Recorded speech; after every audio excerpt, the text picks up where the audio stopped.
Welcome to the Human Capital Innovations Podcast, your go-to source for personal, professional, and organizational growth and development. We hope you tune in often for all things people management, organizational development and change, organizational leadership, and social impact related. Maximize your personal and organizational potential with Human Capital Innovations Podcast.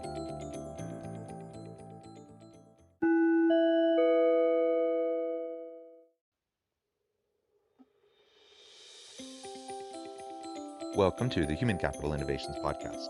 In this inspiring TED Talks HCI podcast episode, I explore the recent TED video, 5 Ways to Create Stronger Connections.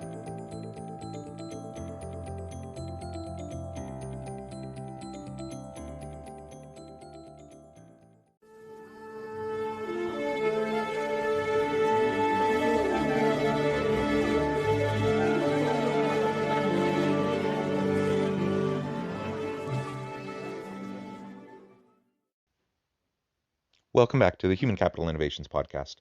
Great to be with you again today for this inspiring TED Talks HCI podcast episode. Today I'll be exploring the recent TED video, 5 Ways to Create Stronger Connections. In a tech-obsessed culture, it can be difficult to build genuine relationships with people, especially in the workplace. Robert Reffkin shares his tips and tricks for establishing authentic connections on the job. Thanks for joining me, and I'll catch you on the flip side of this first clip.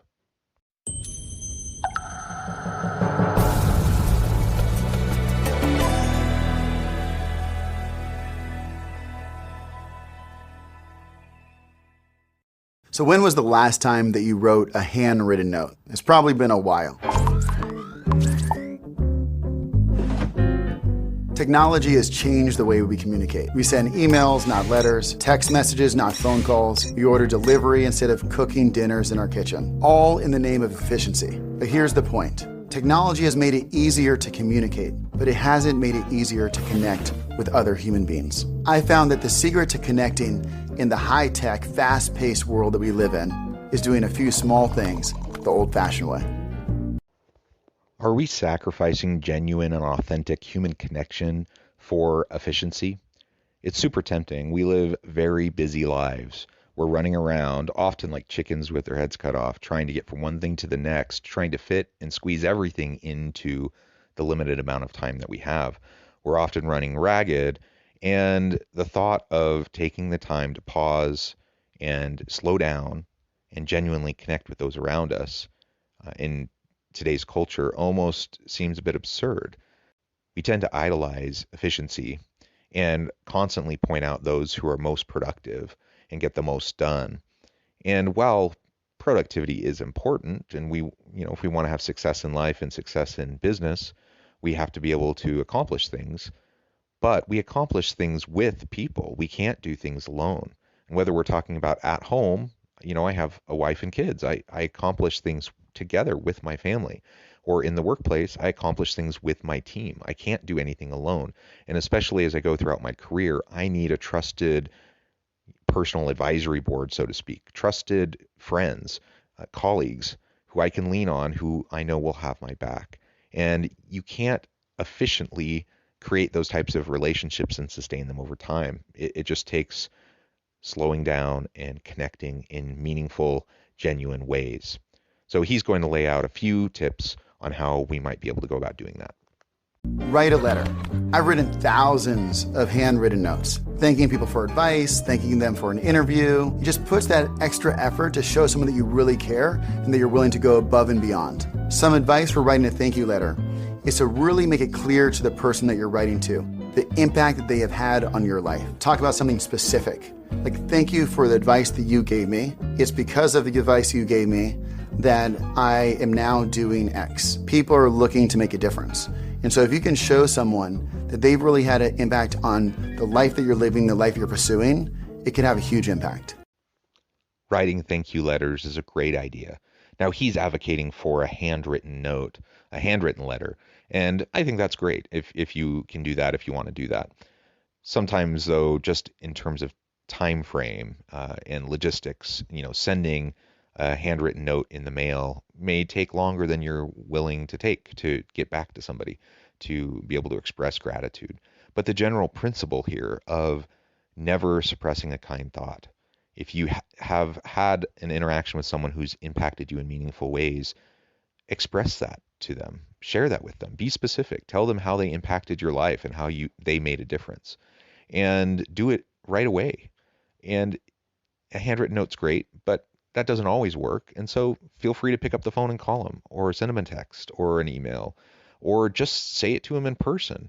I think the general idea here is just be sure to express gratitude often, and to make sure that others around you know that you truly, genuinely appreciate all of their efforts to help you, and that you are there for them to help them as well. That will help you to build deeper bonds with those around you. Pick up the phone and dial. We've hired thousands of employees, and I've personally called every single one of them to welcome them to the Compass family. I'm able to set the tone of really what I want the company to be, where people go above and beyond to make people feel welcomed and to give people a sense of belonging. And sometimes I call people on their last day of work. When people leave, sometimes they're more transparent than they ever were when they were actually still at the company. And so it's a great opportunity to get the kind of feedback that it's very hard to get otherwise. It's so easy and frankly rather tempting to just send someone a quick text or to send them an email or something like that when you need to touch base with them.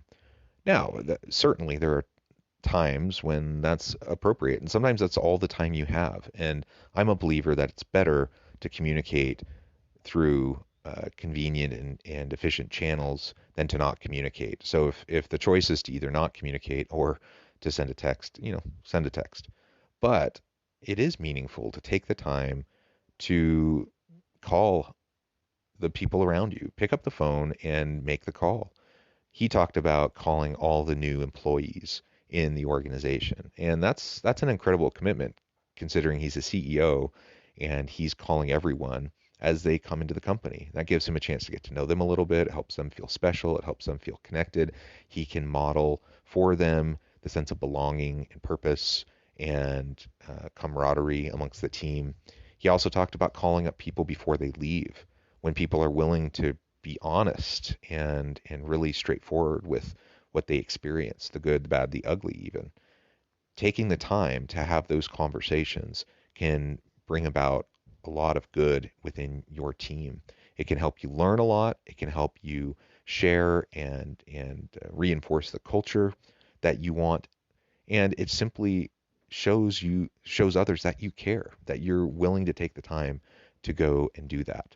And whether it's a traditional phone call or a quick Zoom meeting or Teams meeting or whatever, I think that's great. And again, in a virtual world where so many people are working remotely, just picking up that phone call can be awesome. In a physical place, though, feel free to just stop by their office and have a chat in person. That's also just as meaningful, because you're taking the time, you're showing them that you're committed to them and helping them to have a good experience at work. Ask interesting and meaningful questions when you get outside of the office. When I'm traveling the country, every single night, I'll have a dinner with people in the company. And I like to ask questions like, what's your underlying motivation? What's something that happened this week that meant a lot to you? And when you go around the table and people really open up and people are able to engage, it sets a different tone. When people come back to the office, they can see each other and they know each other in a deeper way.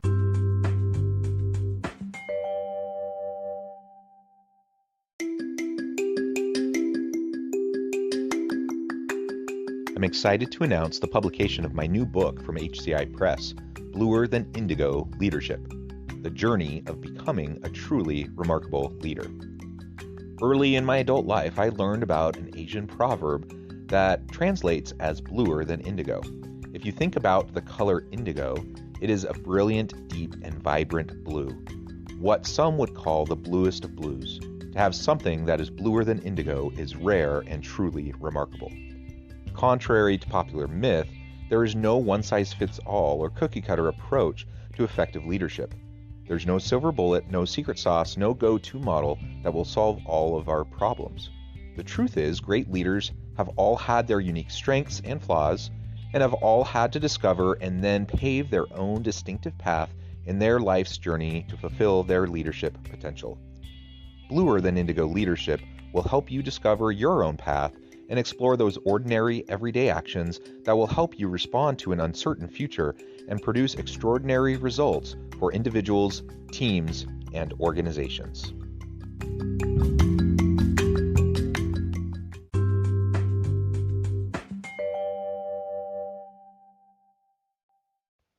Asking meaningful and interesting questions is always a great way to break down some barriers, break down resistance, and to meaningfully and genuinely connect with those around you.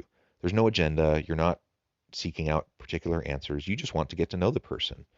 Imagine when you're on a date and the person that you're with is simply jabbering the entire time and how that feels. Now, in contrast, think about when you're on a date and the other person is asking you questions, thoughtful questions. They really care about getting to know you, understanding what makes you tick, what your motivations are, what you enjoy.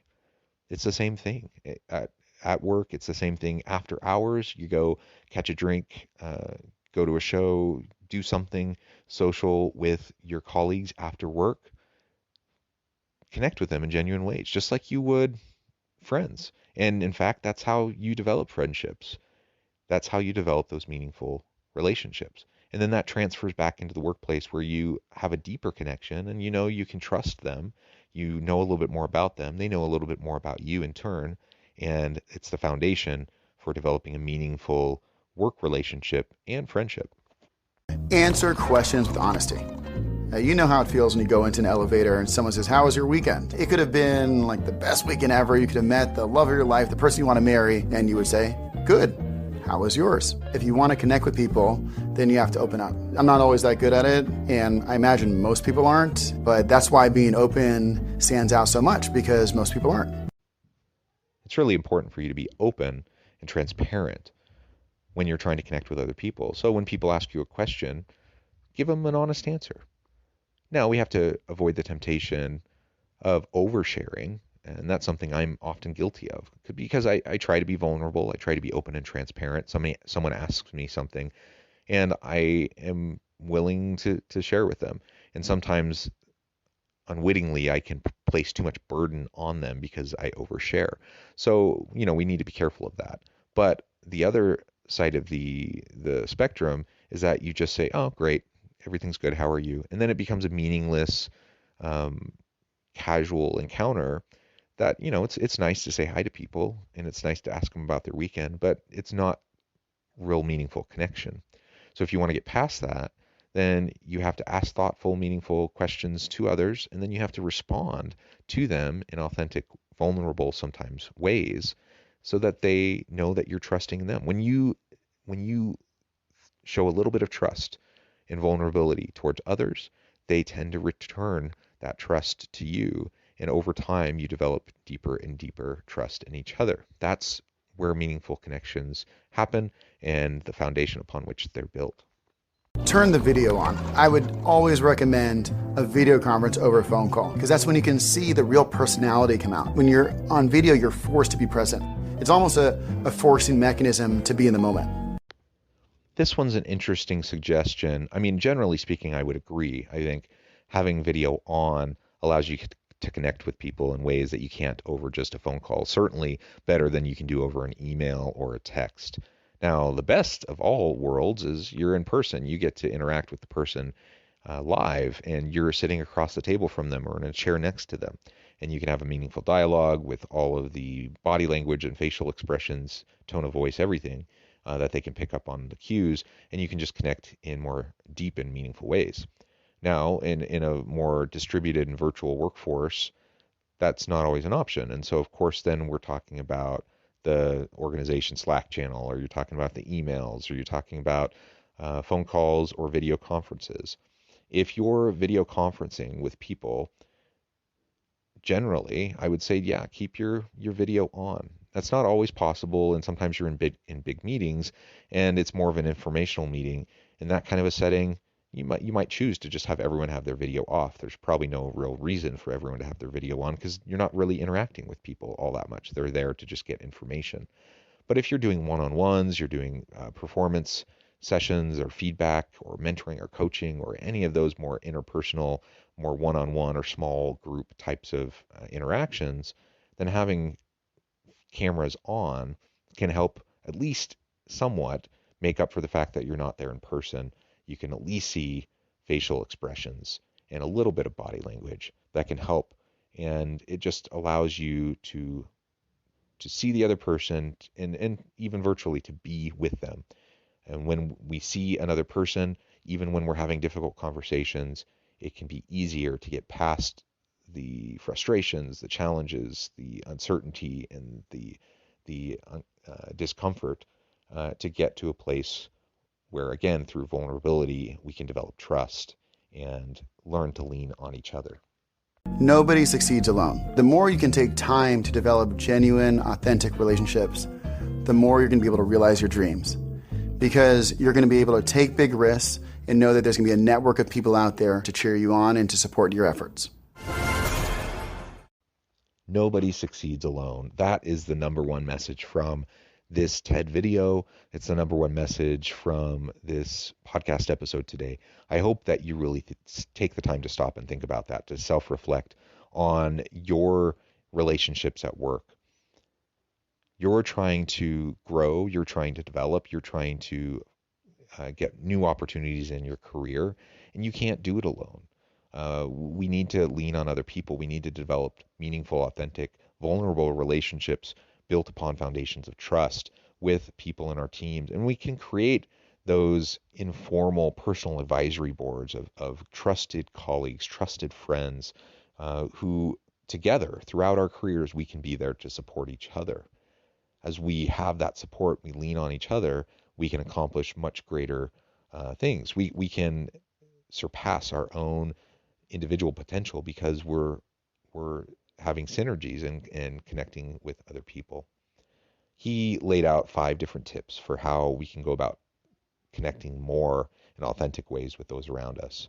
Those are just 5. There are many other things we can do. The bottom line is we need to focus on those connections. We need to not allow the siren call of efficiencies and productivity and the use of technology to take us away from authentic, meaningful, genuine human interactions where we can develop those relationships over time.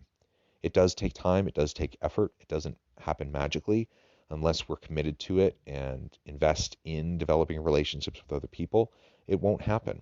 So commit today to take the time to focus on developing relationships with your colleagues. And you don't have to go all in immediately. And again, like I said earlier, avoid the temptation of oversharing, and you don't want to be emotionally burdensome on other people. But in measured ways, being vulnerable and authentic with those around you gives them permission to do the same and to connect with you. That's how we start to develop friendships. That's how we start to develop meaningful relationships with our colleagues. Thank you for joining me for this episode of the Human Capital Innovations Podcast. As always, I hope you stay healthy and safe, that you can find meaning and purpose at work each and every day, and I hope you have a great week.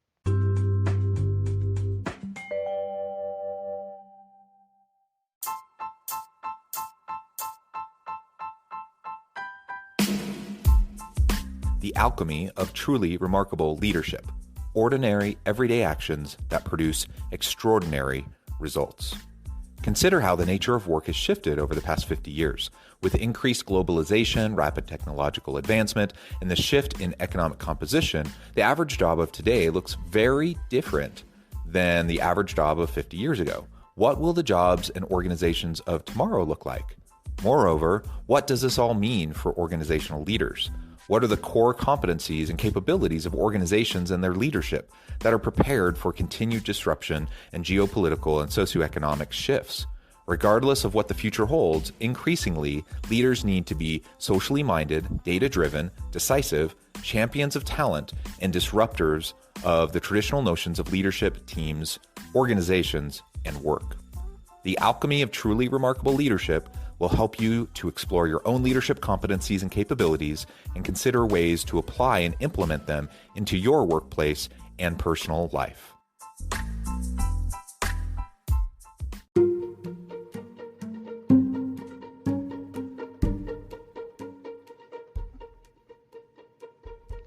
Check out Human Capital Innovations magazine, Human Capital Leadership. Human Capital Leadership is a free, interactive e-magazine with the mission to help individuals, leaders, and organizations find innovative approaches to maximize their human capital potential. We publish issues quarterly in August, November, February, and May. Take a look at the latest issue and let us know what you think.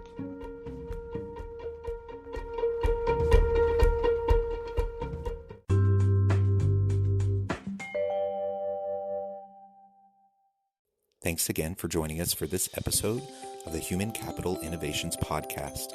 I hope you stay healthy and safe and that you have a great week.